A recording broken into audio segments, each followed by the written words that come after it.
নাটোর শহরের প্রাণকেন্দ্রে অবস্থিত DC park এটি শুধু বিনোদন নয়, জ্ঞান চর্চারও এক নতুন ঠিকানা। সবুজ মনোরম পরিবেশে বই পড়ার অভ্যাস গড়ে তুলতে এখানে স্থাপন করা হয়েছে একটি উন্মুক্ত লাইব্রেরি। নাটোর প্রতিনিধি মোহাম্মদ রাশেদুল ইসলামের রিপোর্ট, জানাচ্ছেন জামান আশরাফ। আলোকিত বাতায়ন। নাটোরের ডিসি পার্কে গেলেই মনোরম প্রাকৃতিক পরিবেশের মধ্যে দেখা মেলে উন্মুক্ত এই লাইব্রেরির। পার্কে ঘুরতে আসা শিশু থেকে বয়োবৃদ্ধ সব বয়সী মানুষের মধ্যে বই পড়ার অভ্যাস গড়ে তুলতে জেলা প্রশাসনের উদ্যোগে স্থাপন করা হয়েছে এই লাইব্রেরি।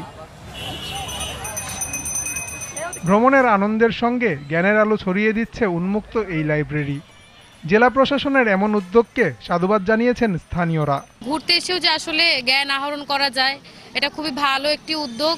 এখানে এসে আমার অনেক ভালো লাগছে যে এখানে বই কিনা লাগতেছে না, এখান থেকে বই পড়ে রেখে দেওয়া যাচ্ছে। এখানে আসা আমার খুব ভালো লাগলো। এখানে অনেক বই আছে। বয়সী মানুষ এসে তারা বই পড়বে, দেখবে, আবার পড়ে রেখে যাবে। এটার জন্য খুবই ভালো লাগলো, একটা ভালো সুন্দর একটা পরিবেশ। এখানে মানুষ বিচরণ করে, সেখানে কিছু ওইরকম হলো তাহলে বড়দের এবং ছোটদের উভয়েরই খুব উপকৃত হবে। ডিসি পার্কের লাইব্রেরির মাধ্যমে মোবাইল আসক্তি কাটিয়ে নতুন প্রজন্মের মাঝে বই পড়ার অভ্যাস গড়ে উঠবে বলে প্রত্যাশা জেলা প্রশাসকের।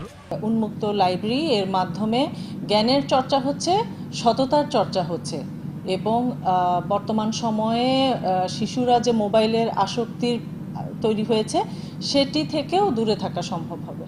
জেলার অন্য বিনোদন স্পটগুলোতে এমন লাইব্রেরি স্থাপনের দাবি নাটোরবাসীর। জামান আশরাফ, জিটিভি নিউজ।